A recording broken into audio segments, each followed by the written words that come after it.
soulèvent. Vos muscles vous rendent fort. Vos muscles vous apportent l'équilibre. Mais seulement s'ils ne vous font pas souffrir.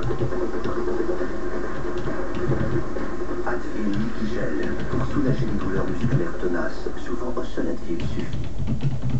La mélodie du bonheur. Vous connaissez le refrain. La critique est bouche bée.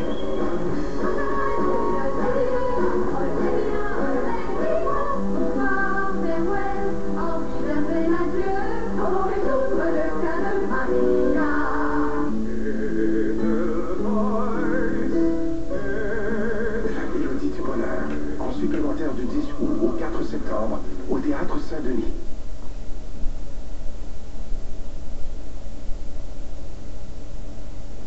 Savoir que je ne suis pas seule à vivre ça, savoir que j'ai ton soutien, c'est merveilleux. Tu croyais vraiment que j'allais te laisser te battre contre Rick?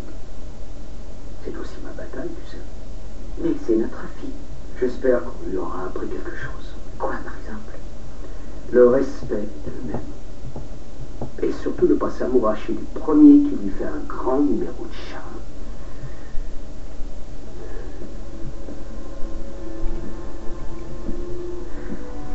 Oui, eh bien, en tout cas, une chose est sûre. Stéphie a énormément de respect pour toi. Et elle ne lui pardonnera jamais la façon dont il te paraît sur cet enregistrement. Tu sais bien qu'il ne l'abandonnera pas aussi vite. C'est vrai, mais elle ne tolérera pas non plus qu'il se serve d'elle. Tu sais combien elle est entêtée et fière. Tout comme son père. Oui, Dieu merci.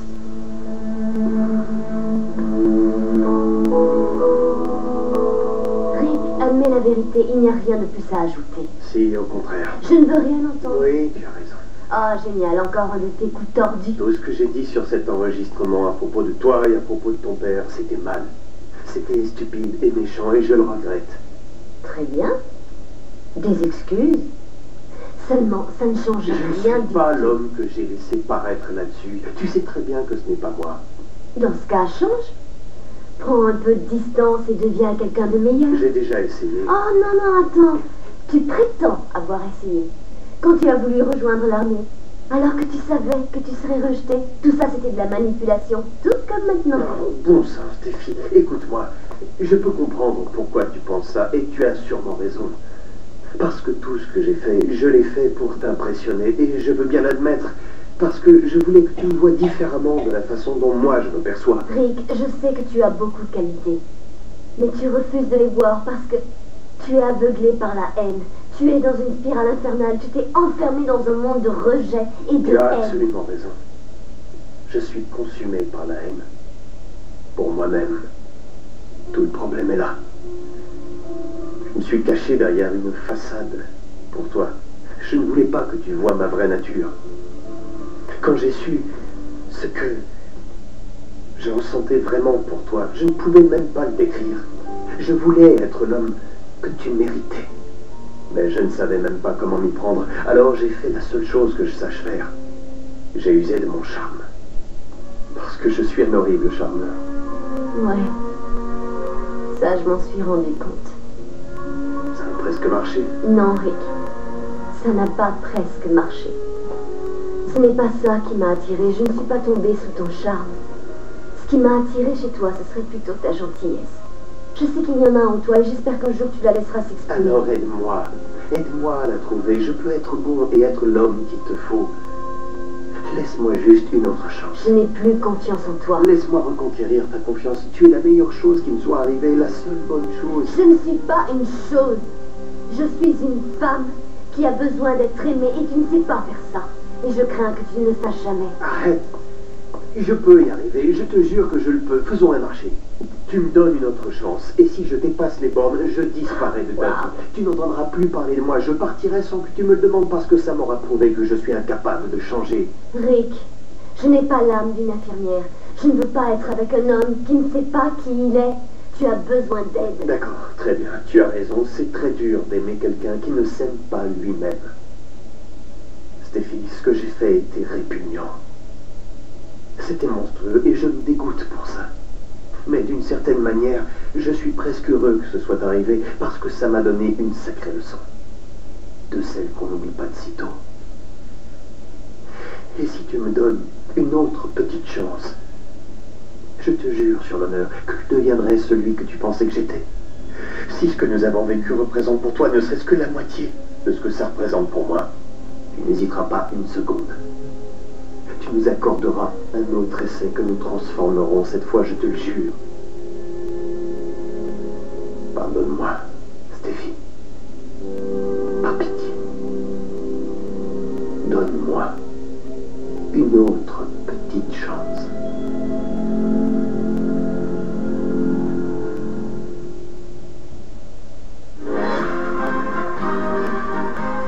Ce soir à 18h30, Guy Jodoin reçoit Sylvain Cossette à Sucré Salé. À 19h, c'est le retour du populaire jeu La Poule aux œufs d'or, animé par Guy Mongrain. Et à 21h, Éric Salvaille reçoit, à Dieu merci, Guillaume Lamitivière, Marina Orsini, Pierre-François Legendre et Maxime Desbiens-Tremblay.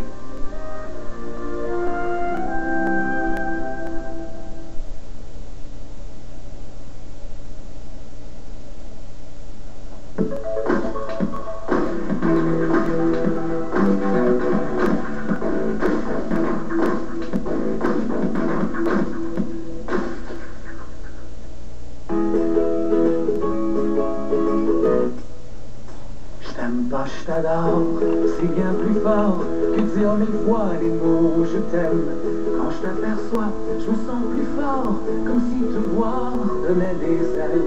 Quand tu m'embrasses, je perds le nord, le jour m'en va, la nuit est belle, et toute ma vie est plus encore. Je t'aime pas, je t'adore. Qu'est-ce qui mijote express vous est présenté par les vinaigrettes Kraft.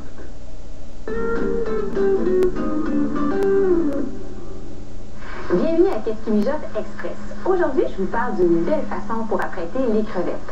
Ma recette des crevettes sautées à l'ail et à la tomate confite. Pour faire ce plat, j'ai fait cuire un peu d'ail haché dans 2 cuillères à soupe de vinaigrette, tomate confite et origan. La vinaigrette va donner une bonne saveur aux crevettes sans qu'on ait ajouté d'assaisonnement. J'ajoute par la suite 1 livre de crevettes déveinées et décortiquées et on laisse cuire jusqu'à ce que les crevettes deviennent rosées. J'ai déjà une version de crevettes cuites. J'ajoute un peu plus de vinaigrette pour bien enrober les saveurs. Et quand c'est fait, je place les crevettes dans un plat de service. Je parsème de persil et je garnis de morceaux de citron. Voilà, en quelques minutes, vous avez de délicieux amuse-gueules à offrir à vos invités. Pour avoir la recette, visitez qu'est-ce-qui-mijote.com. Bon appétit!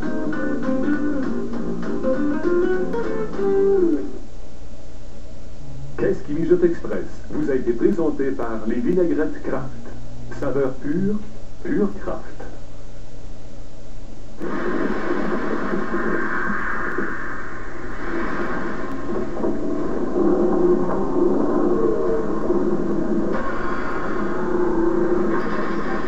Cet été, votre cauchemar commence.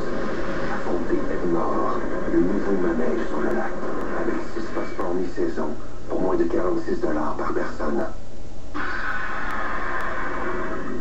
La ronde a hurlé de plaisir. Marc Bellemare en remet, mais le ton a changé à la commission Bastarache. Le TVA Nouvelle commence maintenant. Lorsqu'il a démissionné comme ministre, M. Bellemare a eu droit à une mise en garde de Jean Charest. Favor, rondeau, les juifs, l'argent, ça n'existe pas. T'as pas le droit de parler de ça. En convoquant la presse hier, Jean Charest a-t-il enfreint les directives du commissaire Bastarache, Paul Larocque et Jean Lapierre là-dessus. Et le conseiller de Jean Charest, Denis Roy, nie avoir tenté d'influencer un procès criminel. Jamais je n'ai demandé à Marc Bellemare d'intervenir dans un procès de nature criminelle. L'hôpital Sainte-Justine doit affronter un nouveau fléau. De plus en plus d'enfants battus, souvent des bébés.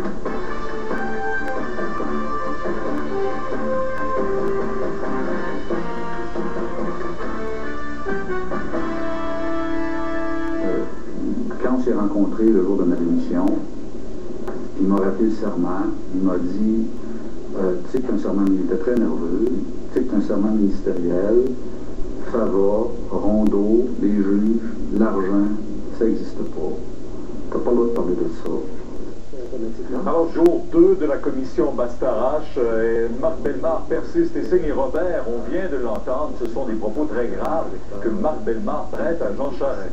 Oui, rappelons-le, Pierre, donc on est au 27 avril 2004.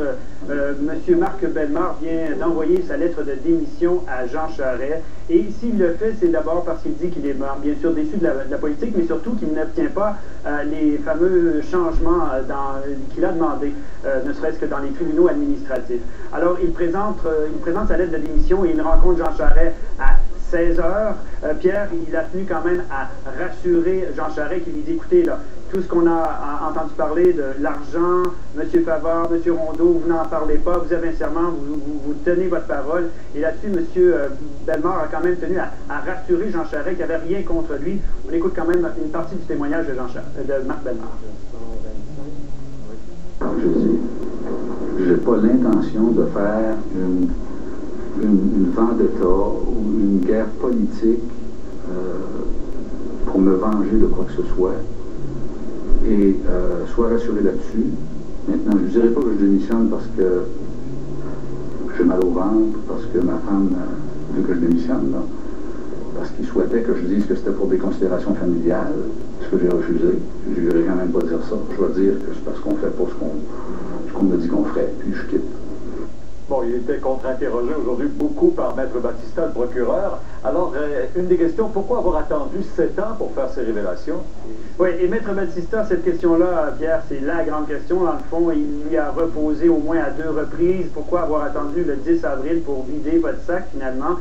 M. Bellemare a expliqué, Pierre, que c'est une question d'un journaliste lors de la tourmente au mois de mars dernier qui entourait justement ce scandale qui entourait le gouvernement avec l'industrie de la construction, le financement des partis politiques, notamment le Parti libéral. Lui, il y a vu bien sûr un lien avec ce qui s'était passé là, dans la nomination des 3 juges sous influence et Franco Fava, etc. Et à ce moment-là, il avait répondu simplement aux journalistes et il s'est rendu compte que l'opposition s'était servi de ses réponses pour attaquer le gouvernement. Alors il dit que c'est bien malgré moi si je me suis retrouvé là. Écoutez encore une fois Marc Bellemare. J'ai été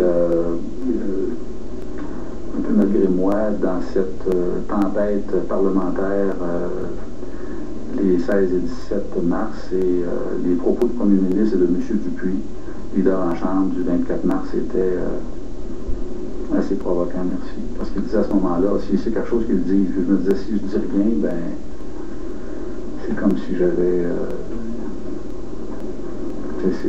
au plan de crédibilité, c'est important dans les circonstances, c'est important de dire des choses.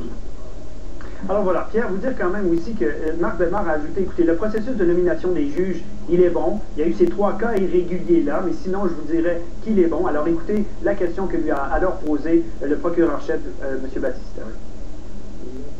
C'est qu'une n'eût été de cette tempête et de ces appels, vous n'auriez jamais fait état des irrégularités dont vous parlez aujourd'hui. Pour ce qui est du processus de nomination des juges, non.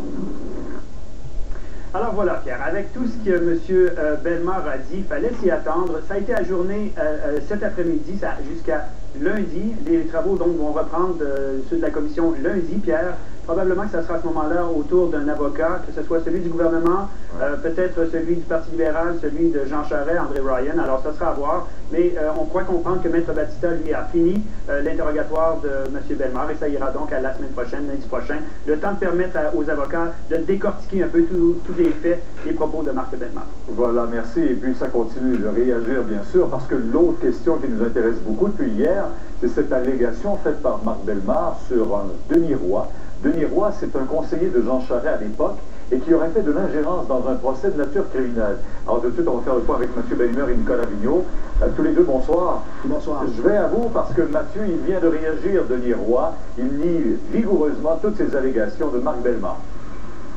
Exact, Pierre, vous l'avez dit, il était conseiller au bureau du premier ministre Jean Charest, il était conseiller politique en matière de sécurité publique et de justice notamment.